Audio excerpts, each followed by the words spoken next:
नमस्कार दोस्तों, हमारे चैनल पर आपका स्वागत है। जय श्री कृष्णा, राधे राधे, हर हर महादेव, ओम नमो भगवते वासुदेवाय नमः।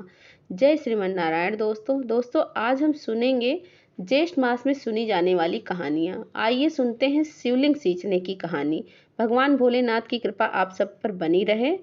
ओम नमो भगवते वासुदेवाय नमः। ओम नमः शिवाय। जय श्रीमन नारायण। दोस्तों श्री शिवाय नमस्तुभ्यम। आइए सुनते हैं शिवलिंग सींचने की कहानी। एक ब्राह्मण था, वह रोजाना भोलेनाथ को जल चढ़ाता था। उसके पास कोई पात्र न था, इसीलिए वह रोजाना दोनों हाथों में और मुंह में पानी भरकर ले जाता और भोलेनाथ के शिवलिंग पर मुंह का पानी और हाथ के पानी से नहला देता था। उसी ब्राह्मण के सामने बहुत बड़ा साहूकार रहता था। वह भी रोजाना शिव जी की पूजा आराधना किया करता था। संयोग से दोनों एक ही समय जल चढ़ाते थे। साहूकार ब्राह्मण को देखकर तिलमिला उठता था और बुरी नजर से देखता था और मन ही मन सोचता था कि मैं तो चांदी की सिंगड़ी से पंचामृत लेकर चढ़ाता हूँ, शिवलिंग का अभिषेक करता हूँ और यह ब्राह्मण मेरी पूजन विधि को बिगाड़ देता है, भगवान को जूठा जल चढ़ाता है। साहूकार कई बार ब्राह्मण को समझाया, तुम मुंह में पानी मत लाया करो, मेरी सिरंगी लेकर तुम जल चढ़ा दिया करो, लेकिन ब्राह्मण तो अपनी धुन में ही लगा रहता था। साहूकार की बातों पर ध्यान नहीं देता था। यह सब भगवान देखते हुए सुनते थे। एक दिन भगवान ने सोचा दोनों की परीक्षा ली जाए कि किसकी सच्ची भक्ति है। एक दिन ब्राह्मण व साहूकार दोनों एक साथ घर से निकले। दोनों भगवान की पूजा करने जा रहे थे। भोलेनाथ ने आंधी तूफान चला दिया। अब ब्राह्मण तो तूफान से नहीं घबराया और आगे बढ़ रहा था। साहूकार जैसे ही जाने लगा, उसके थाली में रखी पूजन थाली सामग्री सारी उलट पुलट हो गई। आग, धतूरा, बेलपत्र, चंदन, मोली, रोली, चावल, फूल, माला सब तूफान से नीचे गिर गए। साहूकार तो घबरा गया और सोचा कि ऐसा तूफान आ रहा है, मैं आज मंदिर नहीं जाऊंगा, और वापस अपने घर जाने लगा। लेकिन पीछे से वापस देखा तो ब्राह्मण तो मंदिर की तरफ चले जा रहा था। हिम्मत करके जाता हुआ साहूकार ने वापस थाली लगाई और आगे बढ़ा। थोड़ी ही दूर पर गया कि एक सूखी नदी थी। भगवान ने सोचा यह दोनों एक परीक्षा में तो पास हो गए, अब दूसरी मुसीबत करनी चाहिए। तो भगवान ने उस सूखी नदी में बाढ़ चला दी और पानी बहुत वेग से आ रहा था। दोनों नदी के पास जाकर खड़े हो गए। अब ब्राह्मण ने सोचा कि भगवान को जल चढ़ाने का नियम है, उसे नहीं तोड़ना चाहिए। मैं तो बिना भगवान को जल चढ़ाए नहीं रह सकता, तो मुझे तो जाना ही पड़ेगा। अगर पानी के बहाव में बह भी गया तो कोई बात नहीं, एक दिन तो मरना ही है, तो फिर इस देह का मुंह क्या करूंगी। मुझे तो सोचना नहीं चाहिए, इसका मुंह त्याग देना चाहिए। और नदी उस पार मंदिर था, तो नदी पार करके जल जरूर चढ़ाना चाहिए। वह तो हिम्मत करके ओम नमः शिवाय का जाप करके नदी में कूद गया और गोता लगाता हुआ नदी के दूसरे किनारे पर पहुंच गया। इधर साहूकार ने देखा कि नदी में बाढ़ आ गई है।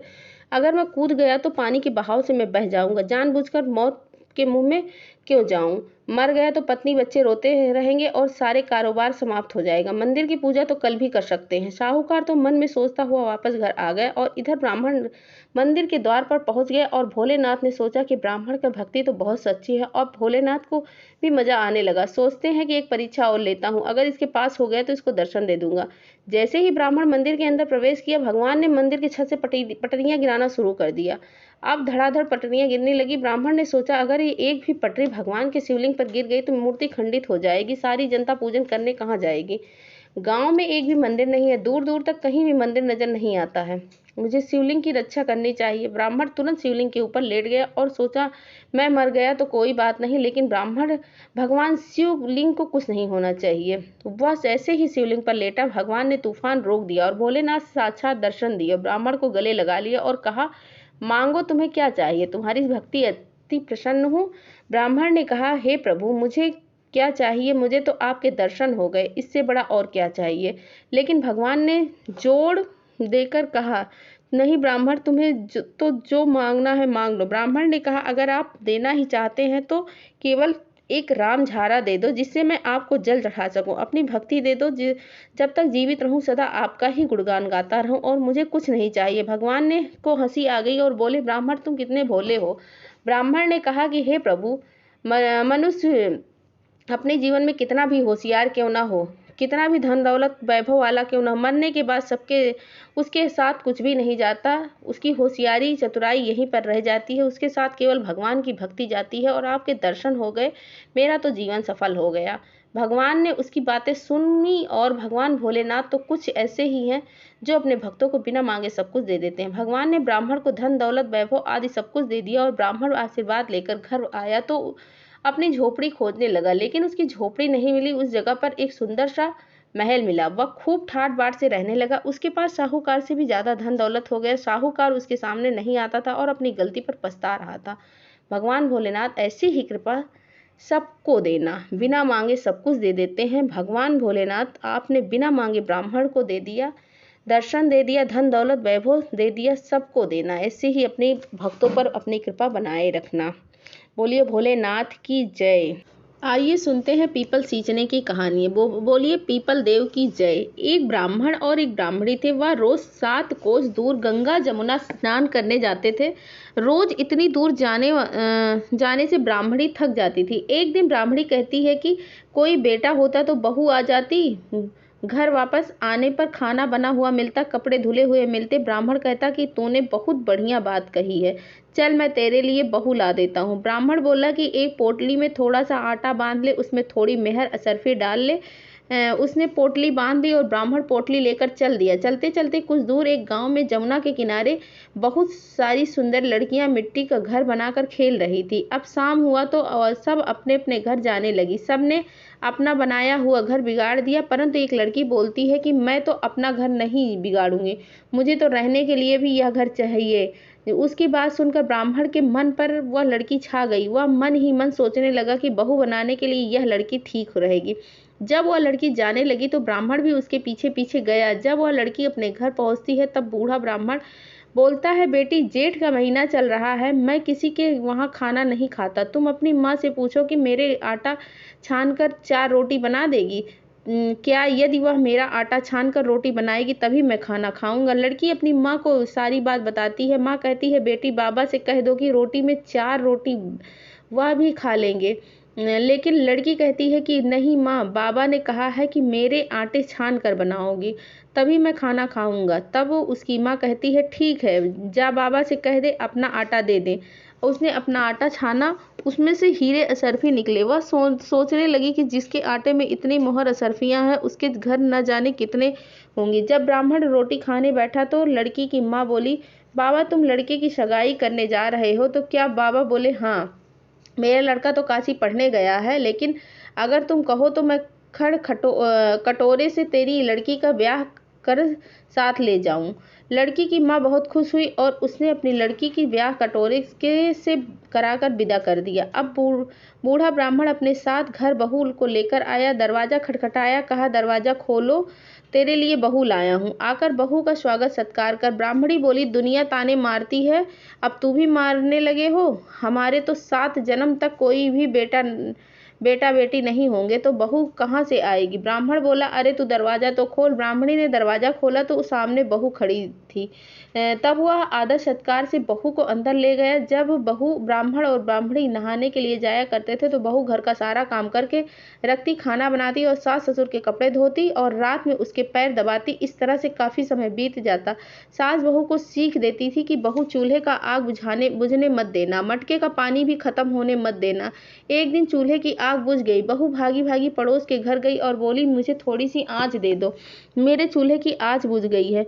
मेरे सास ससुर सुबह 4 बजे से बाहर गए हैं और वो थके हारे वापस आएंगे, मुझे उनके लिए खाना बनाना। पड़ोसन कहती है, अरे तू बावली है, तुझे तो यह दोनों मिलकर पागल बना रहे हैं, इनका ना कोई बेटा है ना कोई बेटी। बहू बोली, ना आप ऐसा मत बोलो क्योंकि इनका बेटा काशी पढ़ने गया है।